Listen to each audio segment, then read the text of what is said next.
Lately, I've been getting the question a lot, how do you come up with the ideas for your series?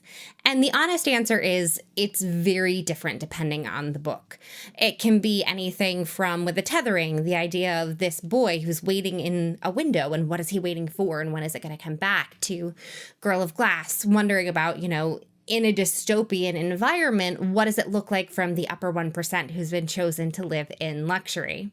But because the fourth and final book in the Bryant Adams series is due out next month, I wanted to take a moment and tell you the origin story for the Tale of Bryant Adams. Now, it's gonna sound like I'm getting really off topic for a second, but I swear we are going to loop back around. Now, several years ago, I was living and working up in Alaska with my husband in Denali National Park. So we were only going to be there for like a month. We've been there 4 different times, but the first time we were only there for a very short period of time. And it was at the very beginning of the season. So in like May, when there's still a lot of snow in Alaska. But I love hiking, and I was so scared that there was still going to be snow on the ground when we had to leave. And so I desperately wanted to get as many hikes in as we could, and who cares how bad the weather is. So there was what was supposed to be a 7.5 mile long hike. That was a lie. It was not 7.5 miles long. They even updated the trail signs the next year. But we talked to the rangers, and we were like, hey, we really want to do this hike. We've heard it's epic. Are the trails clear? And the park ranger said yes, but the park ranger was a liar. So we get what we think is halfway into the hike, but it's not halfway into the hike because they lied about how long it was. And there's snow like up to our knees. But at this point, we're like, well, we're halfway done. We should just keep going because, home's on the other side of this trek. It was one way, and then we were going to walk the 2 miles back to town.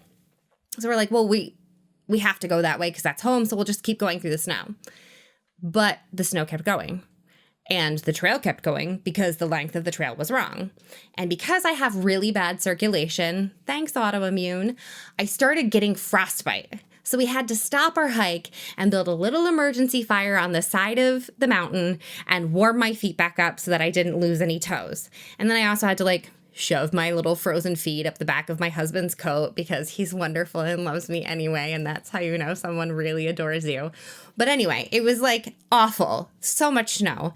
And we had to call 2 of our friends to be like, those 2 miles we were going to walk back home. Yeah, we're not going to make it. Can you pick us up? And then they ended up hiking out to find us, which was really good because otherwise we would have fallen in a frozen river. But the frozen river doesn't have much to do with Bryant Adams.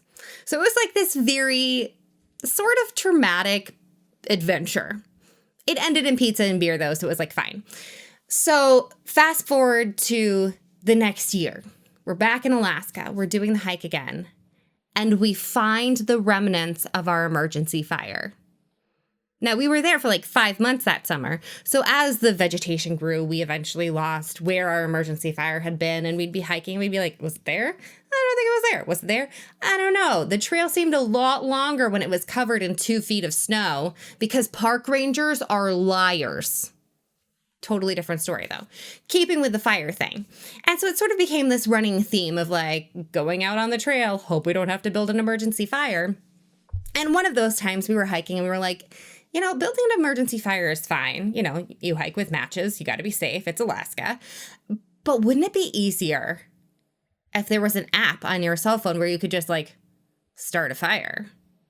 Because cell phones have compass apps. There should be a fire app. And it was like, well, yeah, but it's not a thing. Your phone can't actually do that. It's a phone. But what if it could? And so we spent the next 9.6 miles because that's how long the trail is, not 7.5, which is a big difference. We spent the rest of the time wondering, what other really cool things could a phone do? What would you pack into a phone?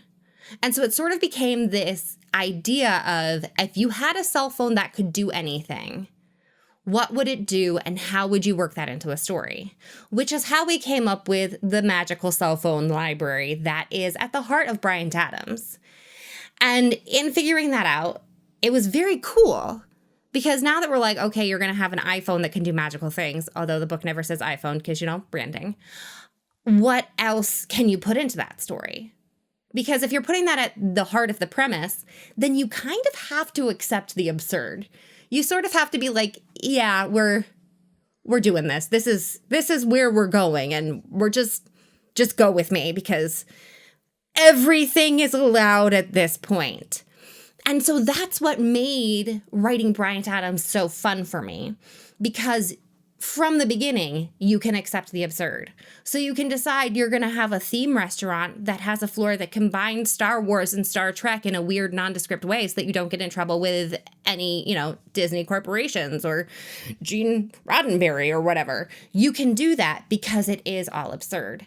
And because I chose to write it in the first person, Brian's stream of consciousness is very like mine. Like, if you want to know what the inside of my brain looks like, just read Bryant Adams. It's all there. And so that is where he came from, was, well, we might as well accept the absurd, which came out of a kind of scary hike with frostbite and possible drowning in a frozen river. But that is Bryant Adams' origin story. Now, the fourth and final book is due out in a month, which is both terrifying and amazing because it's great to have the series finished, that readers can have the complete Tale of Bryant Adams, but it's also really sad to let him go because, he is so much like my inner monologue. It is so fun to write him because it is so freeing, and I can, mention the fact that the technical term for a group of cats is a clouder. What other series could you work that into?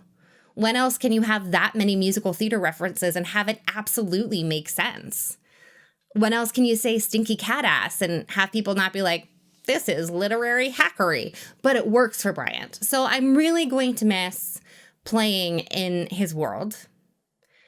I am very grateful that he came out of the disastrous hike along with all my toes still attached to my feet. And I am very much looking forward to sharing his final story with all of you. So if you haven't read Bryant Adams yet, the ebook is available on all wide platforms. It is also available in paperback. So check that out. You can ask for it to be ordered at your local bookstore or ask your librarian to get you an ebook copy that you can borrow from the library.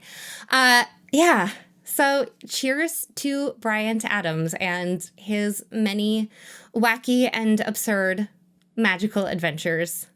And until next time, have a great week.